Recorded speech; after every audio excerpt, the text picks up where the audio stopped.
Hey everybody, welcome to Cinema Gulp here on the YouTubes. This is our final Cobra Kai season recap. I can't believe 7 years, 6 seasons. And don't forget to like and subscribe, hit the notification bell as well. Leave some comments in the comment section below. Tell us what you think of Cobra Kai as a whole. You got to watch it. Mark, it's over.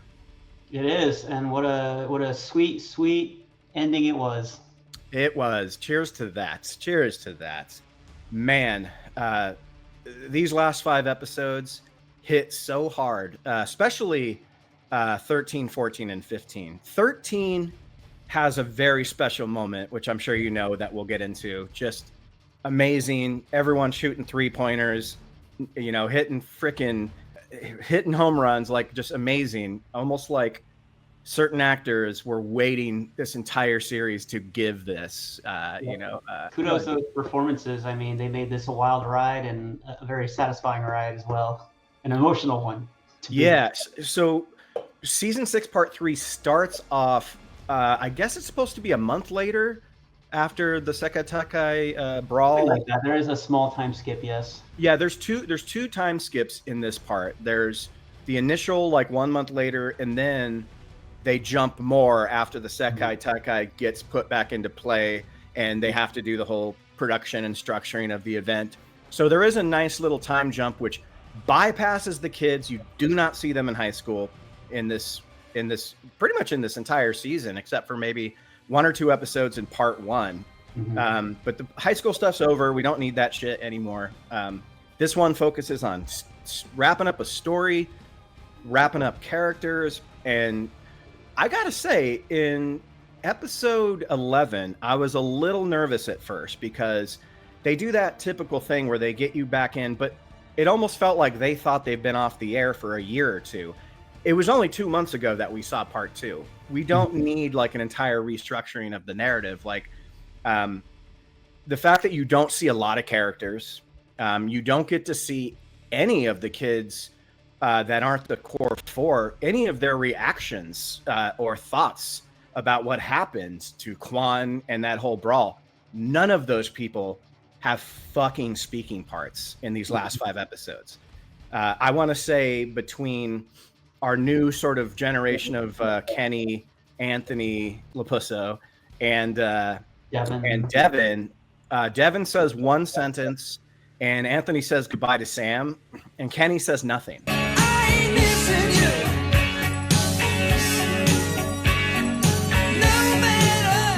Episode 1 gets us caught up with things. Daniel goes through this little crisis of being too scared of karate now because Daniel's a pussy and he's an annoying guy. But what do you think of just the progression from part 2 to part 3? Well, it had a little bit of that recap feel, like you said, but I do think that like once you got through this, either this episode or most of this episode, it started firing on all cylinders and I think because of just the length of the episodes plus the pacing.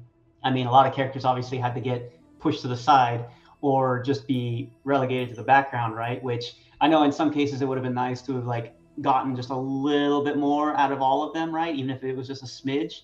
But I also understand that, they had to just focus fire on just the main characters, the important ones, and it was just, full steam ahead, hunters, 0 to 100. We got, let's finish this.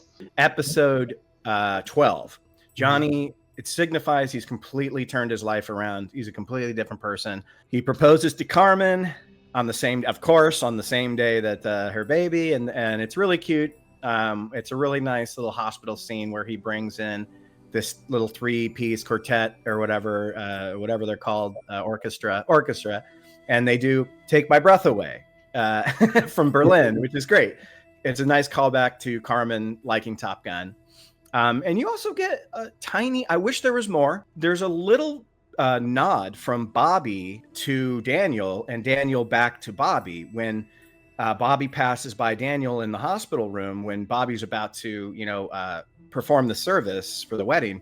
There's a nice little nod, and it's almost a blink and you miss it. I wish they had talked, but again, there's so much stuff to kind of close up. It would have been cool if they talked, though, at least maybe like a quick nod when they're sitting in the waiting room. But when he walks past Daniel and, taps him on the shoulder, Daniel turns around and gives him like a a little tap on the chest and they kind of smile. And I was like, okay, they're acknowledging that these two guys probably haven't seen each other since high school, but Daniel knows who he is and knows that he still stays in contact with Johnny. There's little touches like that makes this show just extraordinary, you know? And you finally see the payoff to like a lot of these relationships, like whether it's in this episode or, you know, where like, you know, like between Johnny and Daniel. And that's one thing I'd love to finally give the writers credits for. We finally got like Johnny and Daniel like on the same pages. There was no more of that bickering. There was no more like they were finally like, you know, real friends, finally trusting each other. Like, you know, especially Johnny has so many moments too, because it came down to Daniel's decision. Yeah. And he said, I respect your decision. Yeah. Yeah. I was like, I'll trust you. I trust your decision. So it was cool for him to say, like, you know what? It's not about me. Let's give these kids, you know, what they deserve. You took the words right out of my mouth. He finally said, it's not about me. I'm rich. I've got a great business. I've got a chain of businesses. These people need this, you know, like I need to get over my insecurities and my fears of, I know he flipped over Quan and that was probably pretty traumatizing, you know. What is he, a pancake? You can't blame that, right? But, you know, so that part did feel like in character for anybody who would have been in that situation, right? You can't blame anyone who would hesitate. It's, you know, if something traumatic like that were to happen to you. Yeah. But, well, that's a moment of clarity you have where you're like, holy shit, like I started this karate thing with all these kids a few years back and now someone's fallen on a knife and died, you know, it's crazy. Yeah, even though it was none of their fault, right? But still, it was such a big event. I do think it was funny as hell that we finally got to meet like Moon's mom because they did that double date with Chosen and her. And it happened to be, I think, Jesse from Saved by the Bell. Yeah, it was Elizabeth Berkley. Oh my God, that's Elizabeth Berkley. She was great. She that's Moon's mom right there, you know, a tarot card reader. But it's crazy, like in season 1, Moon has a line where she's smoking weed with Yasmin in the car and she goes, my mom got me this weed for my birthday and it's supposed to be like light in calories or something. And then you finally see Moon's mom and you're like, oh, that makes sense because she's like very spacey and hippie, same kind of thing, you know. When I won't say who just yet, but when two characters finally meet their proper end, those tarot cards actually predicted that something like that was going to happen. Yep. But at first we thought it was related to the good guys. It actually ended up being two completely other people. Yeah, and it wasn't. I totally remember that once that scene happened. I'm like, oh shit, those cards did mention like things were going to happen to two people. And it wasn't particularly two people that Chosen had much to do with, but he did know who they were. So yeah, her cards were right, and they die in the same place at the same time, and it was the biggest holy shit moment I think the show ever had. Yo, holy shit, he dead! I was watching it with some people here. We're all, when it happened, I was on my seat going like, did I just watch that? Like, holy shit. Looks like an episode of Miami Vice or something. Silver is using his rented dojo, which I love Kreese calls it. After episode 11, where he turning a new leaf, you know, now we know we get the confirmation that he's dying. He's got like 6 months to live. And he goes to Daniel's house, pretty vulnerable and unarmed, and gives them he kind of lets them feed the conversation by Johnny going, you're sick, aren't you? You know? And he goes, I just want this to be my last thing. Don't worry, we're going to win anyway. You saw our fighters, you know?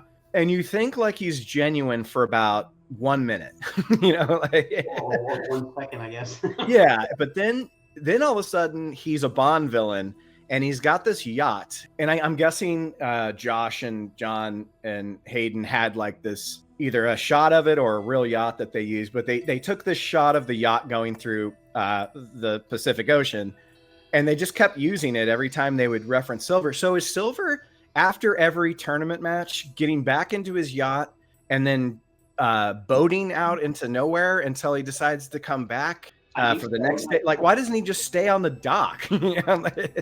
You know how long it takes to get a yacht that big, like out from a dock? No, I'm nitpicking, but it's just one of those little things. Because I love it. I love that he's graduated to this yacht that's like villainous. I would have loved it if he had like a secret room in there with his samurai swords, you know, or that it submerged and went underwater. Yeah, so that was kind of got some bombshells, obviously, with this last part where they dropped on us, like, you know, Kreese, whether he finally sees all the wrongs that he did, right? So he was looking for his own kind of like redemption. And I guess you could say the final catalyst for this was Quan's death, right? He goes on this one last mission because he knows he's old and everything. So there's 3 people he specifically wants to help out, I guess, before it's all said and done, right? Kim, who then we see what happens back in Korea. So she's now head of the, whether they still call it Cobra Kai over there or not. She's going to be now having her own dojo, right? And Kreese always supported her, right? They always killed her grandfather with the 5-point palm exploding heart technique.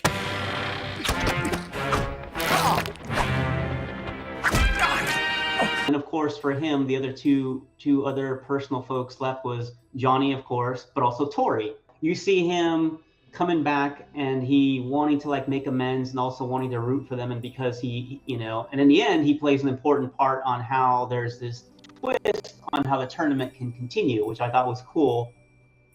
Very, very clever, bit of writing and a twist there that I thought was both satisfying and kind of catches you a little bit by surprise, but not really, right? But at the same time, it's like, okay, they're working in a fairly decent redemption, whether you think he deserves it or not.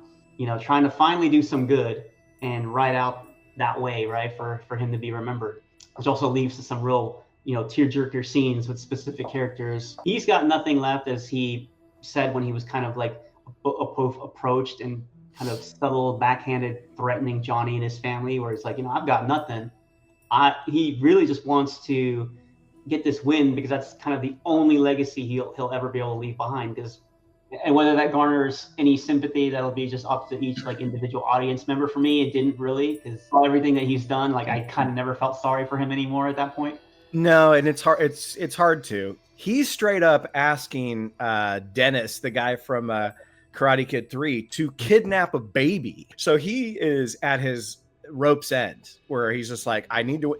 When we were watching that episode, I go, Dennis is dead. Like he's dead in that scene when he falls down. Like he broke his neck. Yeah, I mean, even if he didn't kill Dennis, I mean, clearly the explosion. Well, the boat blew up anyway. The interesting thing too, when I knew that final fight was going to happen, I kind of was wondering, like, are they going to use the young Kreese actor to kind of help make it, a little bit more? Oh, because Martin Kove could barely move. Yeah, but no, we ended up with a very geriatric fight there. Terry Silver could kick the shit out of Kreese. Like he's like, I don't know, 6 inches taller. He's super quick. Well, he's 20 years younger in real life. Yeah, I mean, 20 years younger, he probably, and because of the height difference too, probably has a much better reach, by far. Well, and you've just seen how ferocious he is as a fighter through the movie he was in and through this whole show. Like he fucks shit up, like they gave Daniel his moment to like beat him in season 5, but that's after he was fighting Chosen for like 20 minutes with swords, Yeah. Martin Kove, I thought Martin Kove was awesome in these 5 episodes. Oh, yeah. Fucking awesome.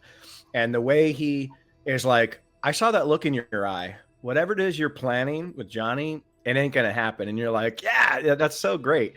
His last thing he does in life is prevent anything from happening to Johnny and his family. It's fucking perfect. And Johnny will never know that. And that's okay. And so they blow up in a boat. I'll show visuals. He uses I love it. He uses his cigar twice. His signature thing is his cigars. He uses it to flick it at Terry Silver's head. And then he uses it to blow up the boat when all this gas leaks on the deck. It's fucking glorious. And I loved every second of that. We were cheering so hard. We're like, wow! Well, they also made use of the thing where like Silver's like, no. And then he's like, mercy. Mercy. Yeah. Very hokey and 80s action movie oriented. But hey, that's where this whole franchise stemmed from in the first place. It's from the 80s. So let's go all 80s, baby. Holy shit. This was the best Tori fight. The best Miguel fight, not the best Robbie fight for obvious reasons. He got his moment with Quan. He got that final fight at the end of part 2, and he got to show his badass skills. And he ended up being sort of the sacrifice in this part, and it's fine. Number 1 best scene of this entire season for me. You threw me away like trash. Like I can't even do it. It was so good. Like I didn't know Zapka had that in him, dude. Like he just owns the screen, man, on that. Like you threw me away like trash. He's fine. Like he's been reunited with Kreese for all these seasons, with the exception of season 1, and he's never unloaded all this stuff to him. He's been working with him, against him. They've been friends, enemies, and he's never gotten to the core of why he ended up the way he did. And it's because of him, not because he lost a fight. It's because Kreese threw him away because he lost the fight. And it's heartbreaking, dude. It's like those years wasted feeling sorry, feeling bad, and be abandoned. It hits you like a ton of bricks. You're like, I knew that was part of it, but I didn't know how much that affected Johnny. It wasn't about losing to Daniel. It was that once he loses a match, like his father figure just says, fuck off, you know? And Zabka sells that so good, dude. Like better, I mean, just as good as any Emmy-winning television actor could, you know? You threw me away like trash. Right when I needed you most. Oh, yeah. I mean, as far as all the seasons, but especially this season and that episode and that scene, right? Zabka's performance, I mean, to me, he was just the MVP of 100%. You have no idea what those years were like. I trusted no one. No contest. No one else even close. That man definitely deserves to win something for this show. Yeah. Plus, it was Johnny's show to begin with. It really was. It was Johnny and Miguel that started this whole thing. And I'm so happy that they came full circle, because you're like, what is, for the last 2 seasons, you're like, what is Cobra Kai anymore? Not the show, but the dojo. What is it? Like, it's just being passed around. There's nothing left to it. It's the villain dojo. And how they brought it back to be the good guy dojo, genius writing. Fucking genius writing. Just like, I just loved it. Like Tori being the badass that she's been since day one on the show, standing up there by herself, no sensei, no support. And then all of a sudden, Miguel, I don't know how the rules work in the Sekai Takai that you could actually compete in 2 different dojos in one tournament, but whatever, who cares? It works for the story. I think that might have been one of those hand waving, well, we kind of need this for the plot moments. I mean, it works. For sure, yeah. It works, even though it's very easy to kind of criticize or question, but at the end, you're like... I was fine with it, dude, because when that Thunderstruck from AC/DC slowly creeps up and they go, Miguel Diaz, and then you just see him come out in his Cobra Kai gear, looking like he's about 15 years older than the last time he wore the Cobra Kai gear, because the guy's grown into a man since he was a boy, but it's only supposed to be 2 years on the show. And then Johnny comes out, and then Tori gives probably the biggest smile she's ever given on the show when she turns and sees Kreese and he bows, and she just gives this huge smile. You almost want him to come and help Sensei, but no, it's perfect the way he kind of bows out right there, because that was his whole goal, was to right his wrongs and then disappear, not be on the center stage, you know? Yeah, I think it was basically his final way of finding a way to like make it up to Johnny. Like again, after that particular heart-wrenching scene, which I believe happened in 15? No, 13. 13. Oh. Dumbest, most wasted 5 minutes of Cobra Kai possibly ever, which is Daniel and the CGI skeleton fighters and the awful CGI Miyagi, in my opinion. That CGI wasn't the best, but I'm too glad that they figured out a way, whether you agree with it or not, that like Daniel finally had that closure with Miyagi. You're right, with that scene of just Kreese doing his like one final gesture that he could do to make it up to Johnny, because they were up against like, what do we do? It's just Tori that's left, and that means the Iron Dragons would automatically win because there's no one else to fight Axel. And because Kreese was the one as the Cobra Kai sensei that agreed to like let it happen, and it's technically still his name probably on the tournament documentation, he's just like, oh, there's something I can do. And then relinquishing it to Johnny, and then getting Miguel in there, because like, oh yeah, these were my former students too, so they are now in my place. Yeah, take my seat. And there is one throwaway line from Silver where Wolf says, how are they able to do that? And he goes, they're former Cobra Kai. And it's like, okay, that's all you need to know. It works for the story. But let's talk about Sensei Wolf. Dude's a beast, man. That's the guy from the Mortal Kombat movie, isn't it? I thought so too, the recent one. Because I'm like, yeah. And then I saw like a YouTube thumbnail where it showed him like talking about Mortal Kombat. I'm like, wait a minute. Yeah, he's the main guy who was like the made up character, not from the game. He's such a fucking badass in these 10 episodes that he gets. I don't think he's in episode 1 or episode 11, but he's in the part 2 and part 3. And great adversary for Johnny. You have to suspend disbelief completely on this show. Sensei Wolf would have murdered 59-year-old Johnny, but it worked good. The fight worked good. They make it believable enough, but that guy was great. He was it's cool that you could bring in a villain this late in the series and make it work to aid and complete Johnny's arc. I think what ended up working for their fight as the final fight was the fact that it went back to that traditional just 3 points total. Yeah. That's the winner. Because if it would have been what the kids were doing, you're right. Yeah, smoked. That was their get out of jail free card. Was they're like, okay, if this is like unlimited points, 3 rounds, Wolf is just lighting him up the whole time. Yeah, but the 3 points is like fight smarter, not harder. Johnny's obviously more experienced through life, maybe not as intense, but yeah, you're right. Yeah, the choreography always seemed to improve from season to season, part to part. So I think they figured out like a good way to like make it work for Johnny, especially from like what was going on. And part of it was just Wolf also toying with him, right? Because he also got some illegal strikes in on purpose. Yeah, it mirrored the Mike Barnes fight really well from Karate Kid 3, where Silver said, just fuck with them. Just get illegal points, get 2 points ahead, but then lose them, just torture him. And yeah, you're right. One of the greatest Daniel moments of the entire series with the, what dojo are you fighting for? Yeah, it's so good. I love how Chosen was egging him on. It's like, you're a sensei, you got to do something, right? And I love that Daniel went into full Johnny mode because he knows that that's what he would respond to, and then just the swearing and that's bit of dialogue. Like a little pussy and go out and kick the living shit out of this asshole. and Ralph sold it pretty well with his delivery too. Because it's so weird to hear Daniel talk that way, and he knew he had to like, okay, you know what? When you see Daniel in the Cobra Kai gi, it's like, wow, like what a difference, and then obviously Amanda, the wife's like, oh, I like that.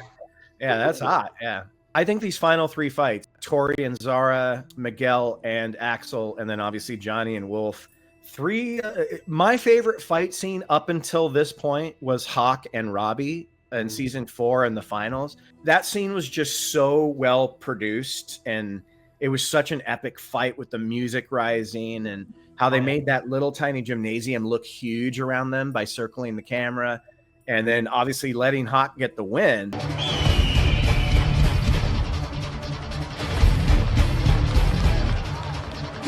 Which was shocking to, I think, everybody. These 3 fights are just as good, if not better than that. Specifically, Tori's. Yeah, Miguel's is very kind of straightforward. He wins a little bit, then he starts losing.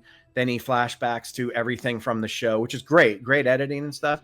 Yeah, but Tori's is great because she's only losing at first because she's thinking of Robbie and Zara. And as soon as Robbie says, I love you, she literally just wipes the floor with Zara the whole rest of the fight. Yeah, and I kind of love how they made it too, because Tori was feeling that very frustrated type of thing where both as a character, and I've known people that would get that same kind of just fluster, like as she was exhibiting. I love how Robbie was just standing there and she's like, what are you going to do? What are you going to tell me? What are you going to tell me? And he's just like, most simple line ever, right? Just, I love you, Tori. And she's just like, because it worked for 2 reasons. One, it caught her off guard because she obviously wasn't expecting him to say that. And 2, it was something she obviously just needed to hear because it brought her back into her headspace, especially coming from him, right?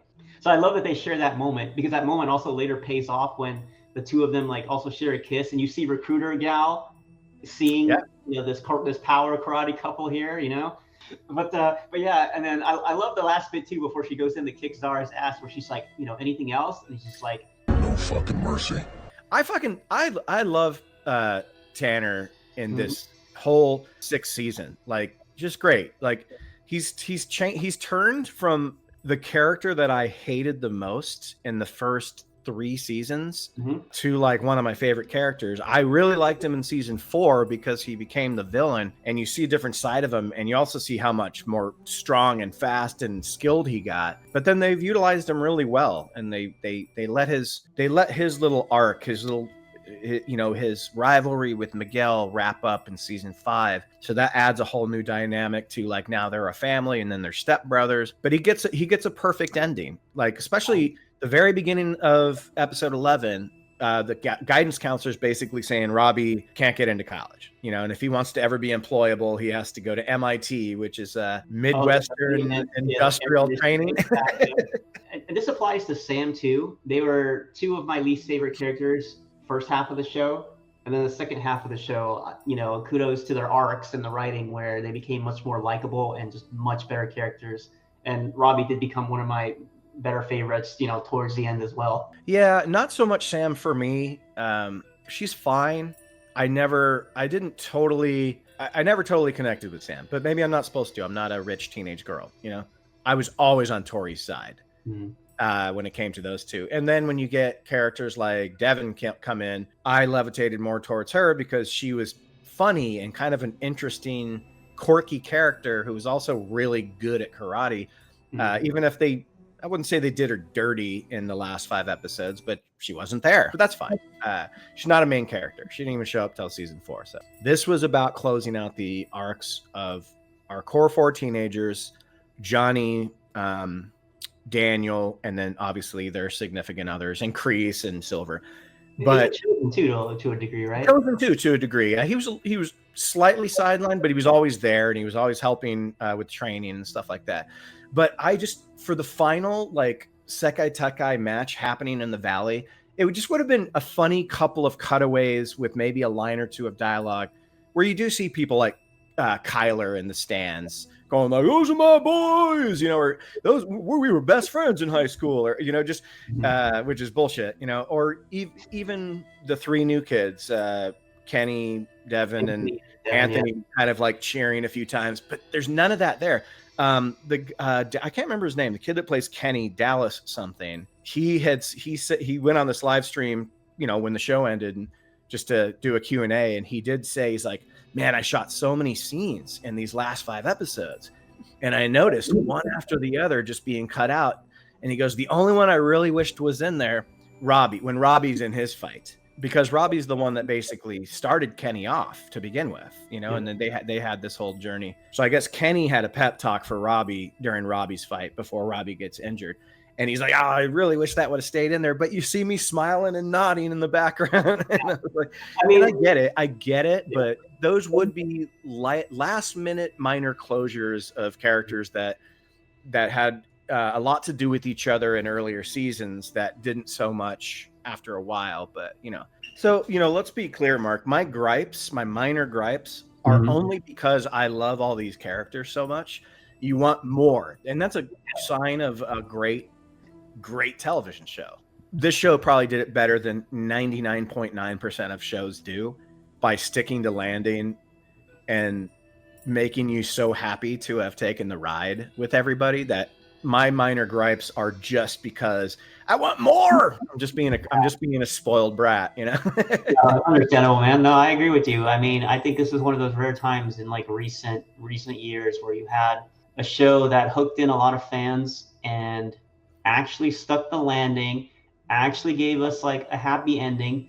And I never once in my life did I ever think happy or good endings were ever bad for stories, because yes, there's times and places for things that are, if it makes sense for the story or the tone, where it's bittersweet or it ends on a sour note or a bad note, or it's teaching you like a lesson of like, not everything can have a good or happy ending. That's just life.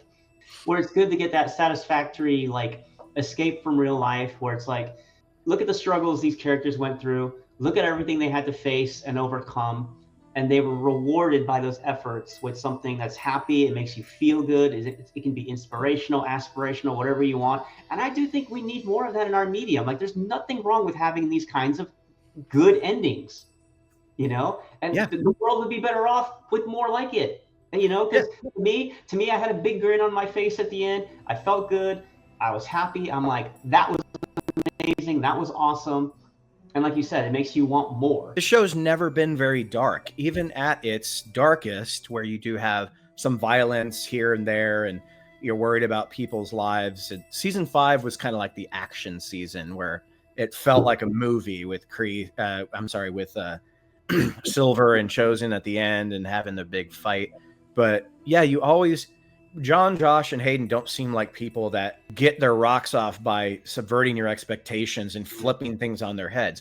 They know why people have been watching this show for 7 years, so they gave you exactly what you wanted.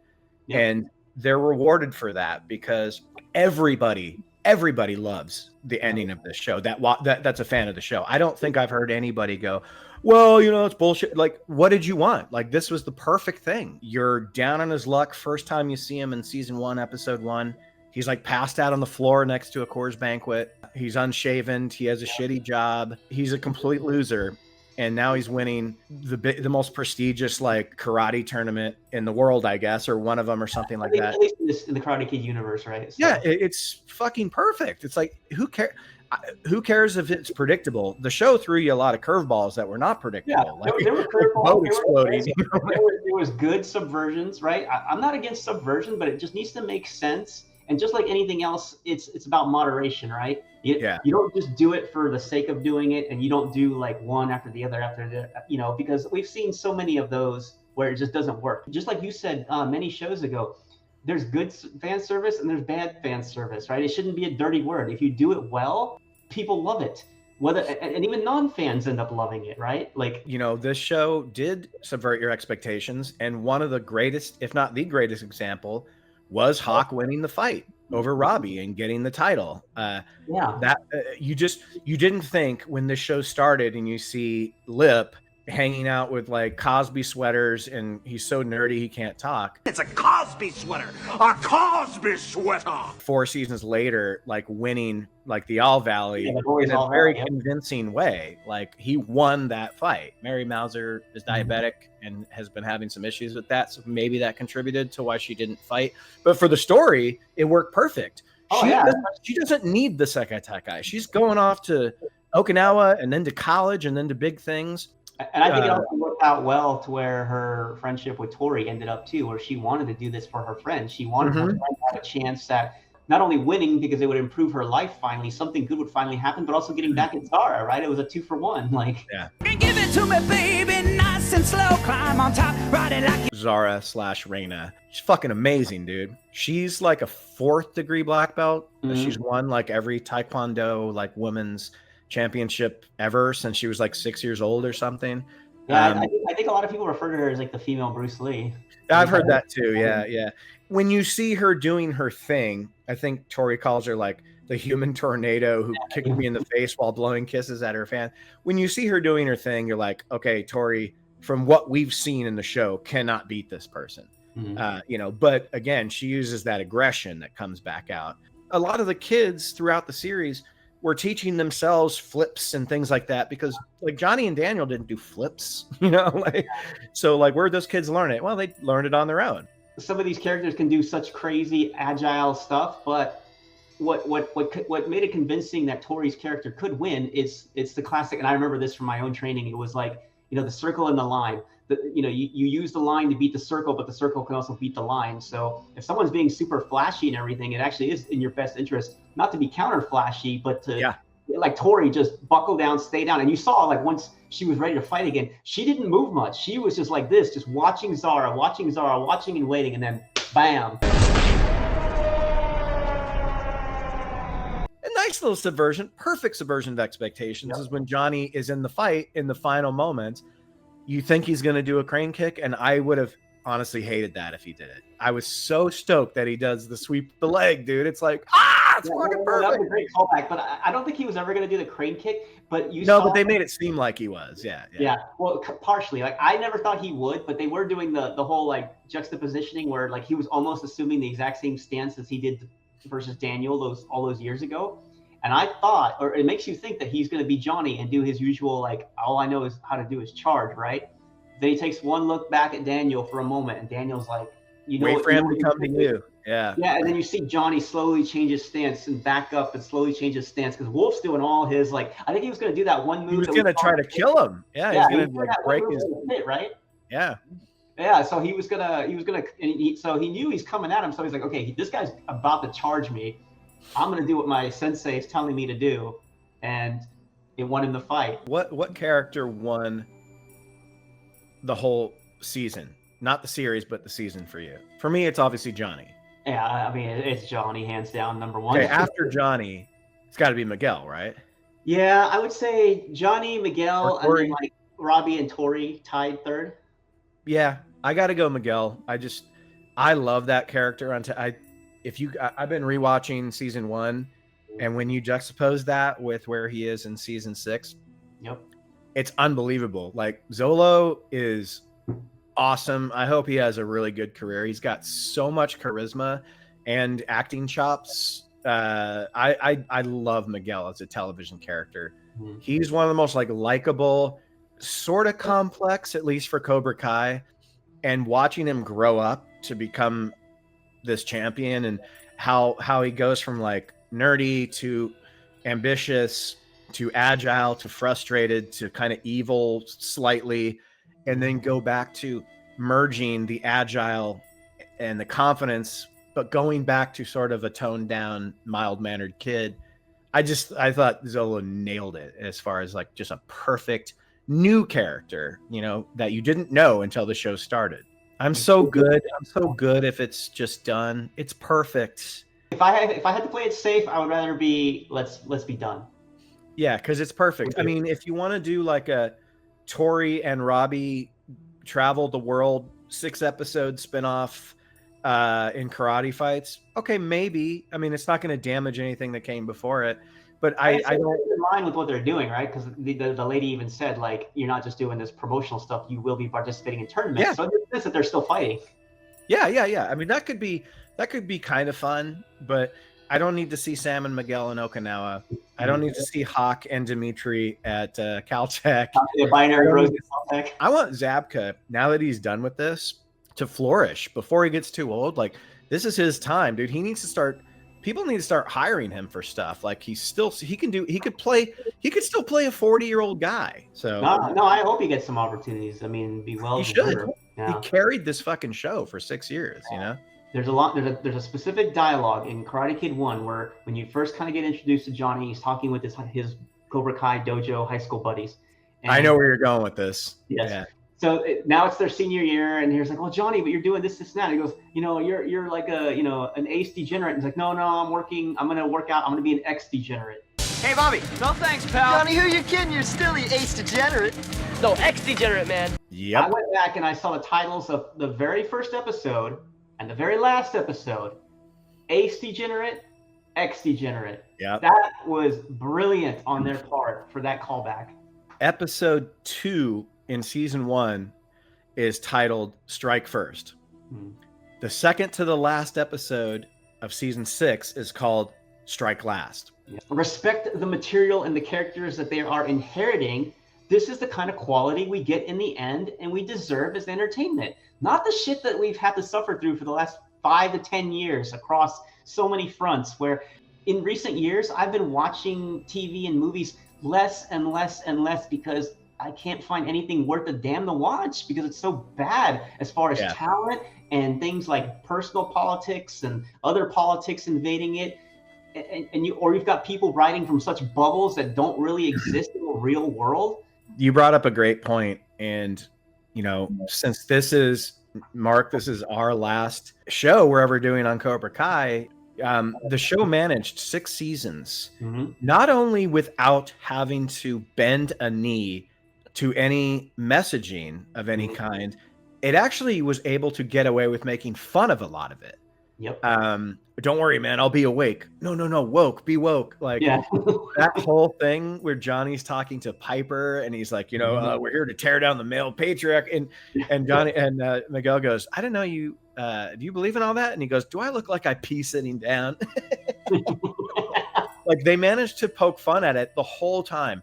I hope they don't get infected with this stuff. And they never did. I mean, Johnny's final scene in his dojo again was him talking to, remember talking to like Four Eyes. And he's still being Johnny, and he's still going against all the grain of like, I'm going to make you into the best versions of yourselves. What a great final scene, too. I mean, except for the little stinger, but just Johnny back in his dojo, in the original dojo from the show, not the movie, but the show, with a full roster. The Stingray thing, take it or leave it. I don't know. I don't care about Stingray one way. I would have been fine if that episode would have been, or if that scene would have been cut. But Yeah, I don't. I mean, he's fine, and Cole Walter Hauser, the actor, seems like a really cool dude. Like he kept coming back and wanting to be a part of the show. Stingray was funny for a while, but I didn't need it. I But think he outgrew his welcome at some point. You know, it was Sure, like it's not the actor's fault. It was just like the character.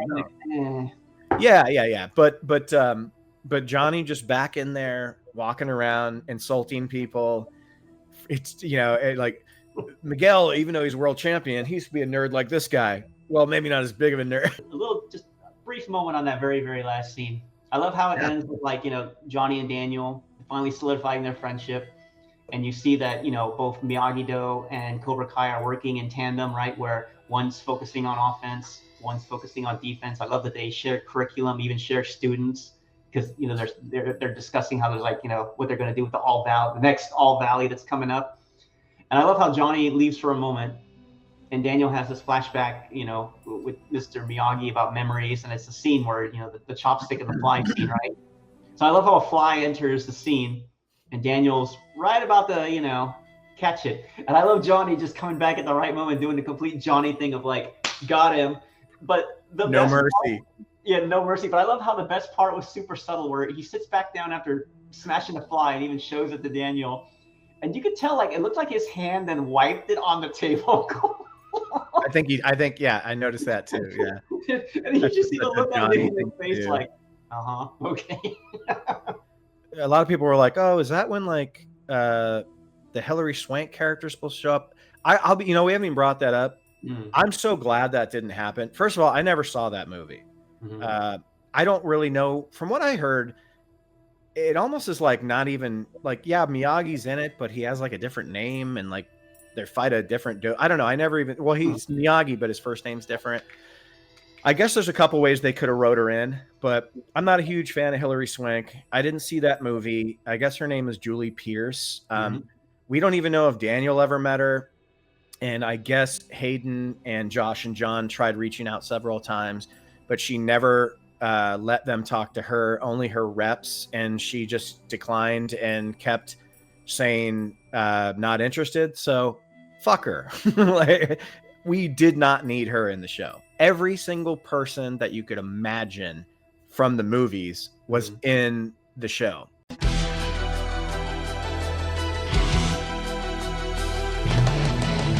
I'm going to start with my least favorite and go up. I love all these seasons. I don't think there's a weak season at all. Sometimes there's just weaker storylines that don't mean as much to you, so you have to go, in ranking things, sometimes you do that. I think my least favorite season is season 3. I think it's because I don't really care for Robbie. The first 3 episodes, Robbie on the run, and them like looking for him, and then his juvenile hall time. I didn't care that much for like Miguel and the wheelchair thing, and how quickly he recovered. It is the creation of Eagle Fang, which I like, because Eagle Fang always made me laugh, just the name. My favorite part about season 3 is definitely when Daniel goes to Japan, which a lot of people don't like. I'm like, that's fucking great, because Karate Kid 2 is my favorite of the 3 original movies, so I kind of loved that stuff. But again, I still love that season. It's just my weakest for whatever reason. After that, I got to go with 5. Which I love for a lot of reasons. It changed the tone of the show and became, like I said, kind of good guys, bad guys. It added these sort of like anime villains into the mix with Kim Dae-yoon and like the guy with the eye patch. I was waiting for a guy with like a sword arm to show up. One of the most entertaining seasons for sure, but just falls a little bit down there for me. After that, I gotta go with this one, season 6. Perfect ending, but the 3-part release structure was not as good as I was hoping it was going to be. I wish they would have just dropped maybe 10 and then like 6 months later drop 5. The first part 1 I thought was the weakest stuff Cobra Kai's ever done. It was really weak. It was cool seeing Mike Barnes train them and stuff like that. But those first 5 episodes were just treading water, in my opinion. Still entertaining.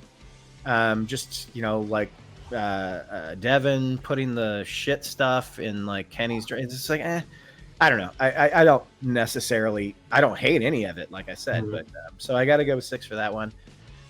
Then I got to go. These two were tough. I got to go season 4 next, which would be my 3rd favorite. I love Robbie as a villain. That's when I started liking his character. I love that Hawk wins the All Valley. I love it. That's your reintroduction to to Terry Silver, and Timothy and Griffith just crushed it. You almost wonder, like, would he just lived a normal, regular life had John Kreese not come back in and fucked with him? Like, because he seemed to be living a life, but maybe it was all a facade, and he was just anxious to get back into it. But I love season 4. I think season 4 is a blast. And my next up, obviously, season 2. Season 2 is my 2nd favorite.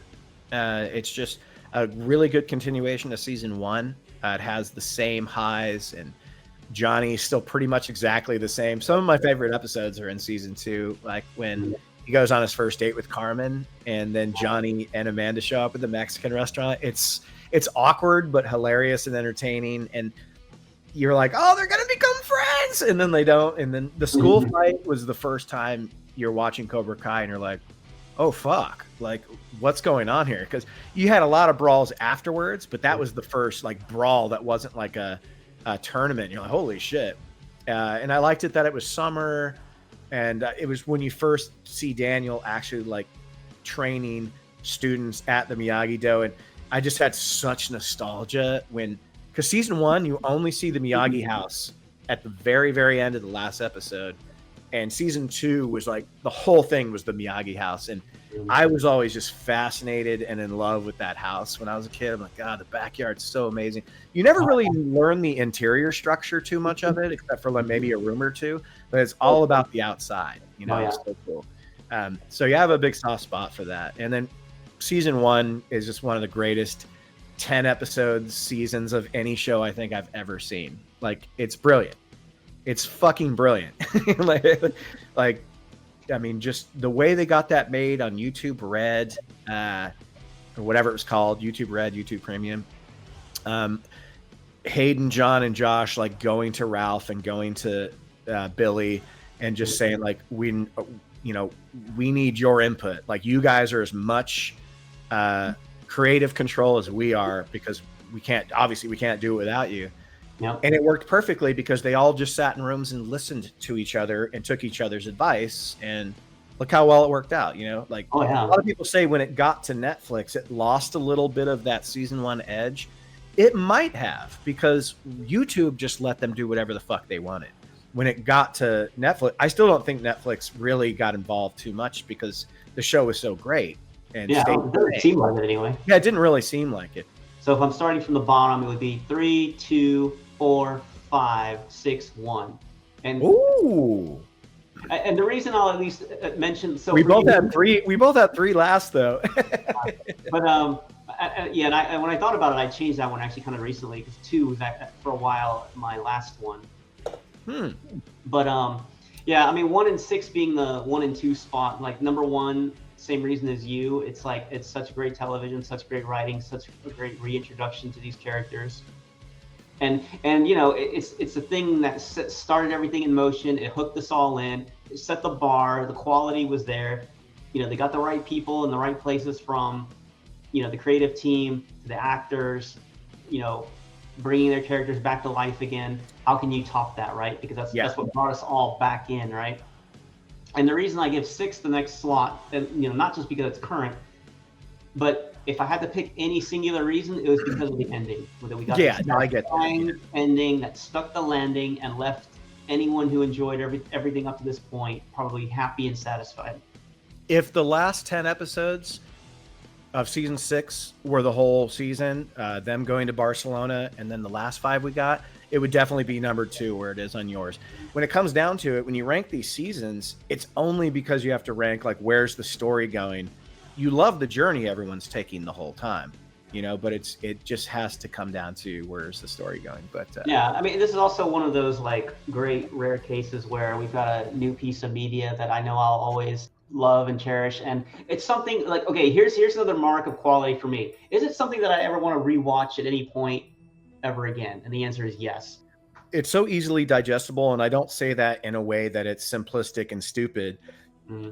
It's a rare, for me, it's very rare to like constantly want to go back. Like if I go to work, come home, take a shower, and I sit down, I make dinner, and I sit down and I start eating. Mm-hmm. Oh, look, there's a show on. I haven't seen this episode yet.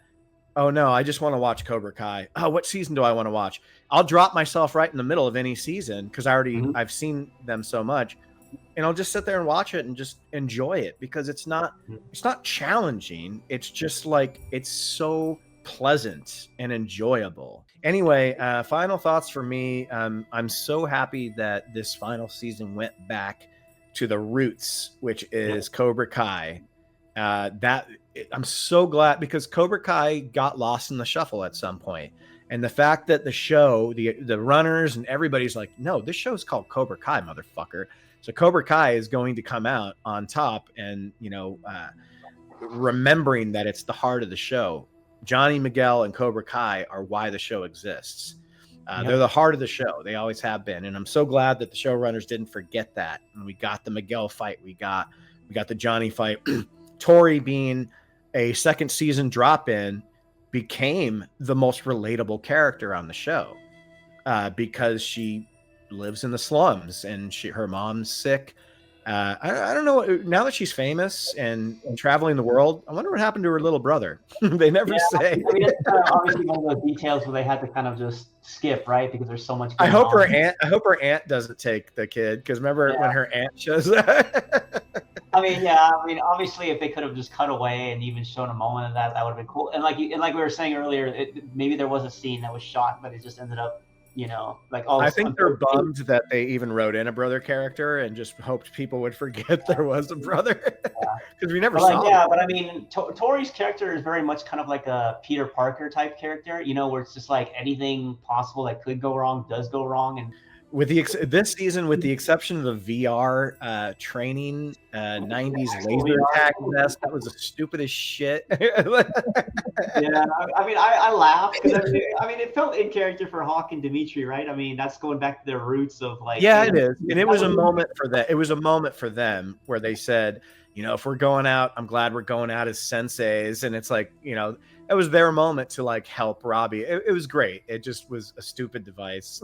And I don't really understand how it works, but I got a question for you, Mark, as we end this. Sure. How did Kreese get his knife back?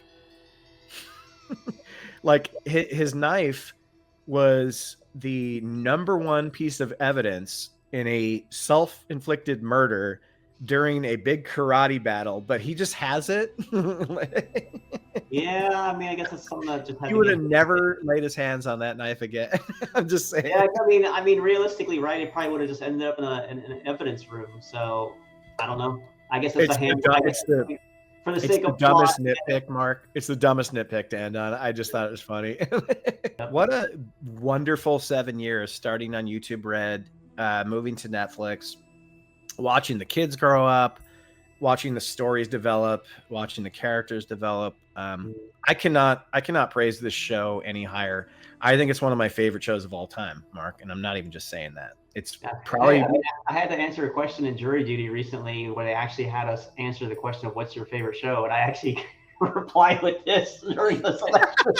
For Cinema Gulp, I'm Ben, and I'm Mark, and we drink your cinema. I drink it up.